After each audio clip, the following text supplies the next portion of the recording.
Have you ever pondered if forgiving someone means you must also forget the wrong they've done to you? It's a question that stirs the soul, isn't it? When we talk about forgiveness, we often imagine it as a white flag, a surrender, a wiping clean of the slate. But what if I told you, it's not always so? Ladies and gentlemen, we are about to embark on a journey, exploring the depth, the power, and the true essence of forgiveness. It's not just an abstract concept, but a cornerstone of personal growth, a catalyst for inner peace. When we forgive, we are not doing a favor to the person who wronged us. No, we are gifting ourselves. We are liberating our minds from the shackles of resentment, bitterness, and pain. It's a courageous act, a testament to our strength and our resilience. Yet here's the twist. Forgiveness doesn't equate to oblivion. It doesn't demand us to erase the wrongs, to scrub off the stains of past mistakes. It's not about developing selective amnesia, but rather about cultivating wisdom. Wisdom to discern, to remember, and to grow from the experiences that have shaped us. Forgiving, but not forgetting. It's a phrase we've all heard, but what does it truly mean? It means we can acknowledge the hurt, the betrayal, or the disappointment someone caused us, yet choose to let go of the anger. We can forgive the person, yet remain cautious of their actions, aware of their true nature.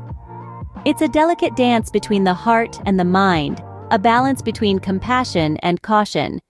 It's about acknowledging the past, but not letting it define our future.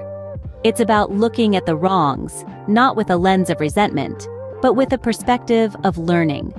So, as we march on this path of understanding, we are not just exploring forgiveness, but we are also unraveling the art of living. Living with grace, living with wisdom, and living with an open, yet guarded heart. As we move forward, let's delve into a personal story that will shed light on the concept of forgiving but not forgetting. A few years ago, I found myself caught in a whirlwind of betrayal by a close friend. We had been thick as thieves, sharing laughter, tears, and countless moments. But one day, I discovered a dagger in my back, placed there by the very hand I'd trusted. I felt the sting of betrayal. The pain felt like 1,000 shards of glass piercing my soul. The hurt was deep, the wound raw. My world crumbled around me, the foundation of trust I'd built with this friend shattered. It was a difficult time, filled with anger, confusion, and a sense of loss. I grappled with questions that had no answers and emotions that felt too big to handle. With time, though, I realized that holding on to this anger was like drinking poison and expecting the other person to get sick. It was eating me up, consuming my thoughts, my energy, my peace. I knew I had to let it go, to forgive. But forgive didn't mean forget. Forgiving was about freeing myself from the chains of bitterness and resentment. It was about choosing peace over turmoil, love over hate. So I made the decision to forgive. It wasn't easy, it wasn't instant. It was a process, a journey. But each step on this path lightened my heart a little more, eased the burden I'd been carrying. Yet while I forgave, I did not forget. I remembered the pain, the betrayal, not to hold a grudge but to guard my heart. I chose to distance myself from this friend not out of spite, but for self-preservation. I understood that you could forgive someone and still choose not to have them in your life.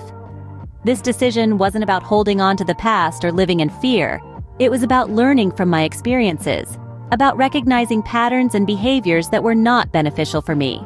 It was about understanding that I deserved relationships that were built on mutual respect and trust. From this experience, I learned a valuable lesson about forgiveness and self-preservation. Forgiving my friend didn't mean I had to forget the pain they caused me. That's the key realization that shaped my journey towards self-improvement and personal growth. You see, forgiveness is an act of self-compassion. It's about freeing ourselves from the shackles of resentment and anger. It's about liberating our minds from the toxic loop of past wrongs. Forgiving my friend in this case was a conscious choice to unburden my heart, to let go of the bitterness that was eating me from the inside out. It was a decision to move forward, not chained to the past, but enlightened by it. But here's where the plot thickens. Forgiving does not equate to forgetting. It doesn't mean you wipe the slate clean of all past transgressions. It doesn't mean you ignore the pain, the hurt. On the contrary, you acknowledge it, you learn from it. Why is that important, you may ask? Well, because forgetting could lead us back into the same damaging patterns, the same hurtful relationships. It could make us vulnerable to experiencing the same pain all over again. And that's not what we want. We want growth, we want progress. We want to protect ourselves. And that's where setting boundaries comes in. It's about recognizing that even though we've forgiven someone, it doesn't mean we have to let them back into our lives, especially if they're not committed to our well-being. It's about understanding that forgiveness is a gift we give ourselves, not necessarily an invitation to those who've wronged us. So in essence, the lesson learned from my personal experience was this. Forgiving was my ticket out of the prison of resentment, while not forgetting was my shield against future harm. It was about finding the balance between compassion for myself and wisdom from my experiences. Forgiving is about freeing yourself, not forgetting is about protecting yourself. And that, my friends, is a lesson worth learning.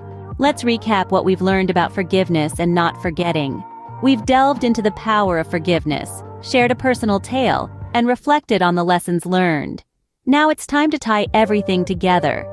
Forgiveness, as we've discovered, is a potent tool for personal growth and mental health. It's not about excusing others' wrongdoings or letting them off the hook. Instead, it's about releasing ourselves from the chains of resentment and bitterness. It's about unburdening our hearts from the heavy weights of grudges and animosity, allowing us to breathe, to live, and to thrive. Yet alongside this liberating act of forgiveness, there's an equally important principle: not forgetting. Not forgetting isn't about keeping a mental record of others' wrongs or dwelling in the past. It's about remembering the lessons, the red flags, and the patterns that caused us pain. It's about acknowledging that some actions are damaging and harmful, that some people, unfortunately, do not have our best interests at heart. So, how do we balance these two seemingly contradictory concepts? How do we forgive without forgetting? Firstly, acknowledge the wrong. Recognize the hurt and allow yourself to feel it. It's okay to be upset. It's okay to be angry. Next, forgive. Let go of the bitterness, the resentment, the desire for revenge. This is for you, not them. Then, learn. Remember the circumstances, the patterns, the red flags. Use this knowledge as a guide to navigate future relationships and encounters. Finally, move on. Don't let past wrongs dictate your future. Carry the lessons, not the hurt. Walk forward with the wisdom of experience, but without the weight of resentment. Remember, forgiveness is a gift you give to yourself, and not forgetting is the shield you use to protect that gift.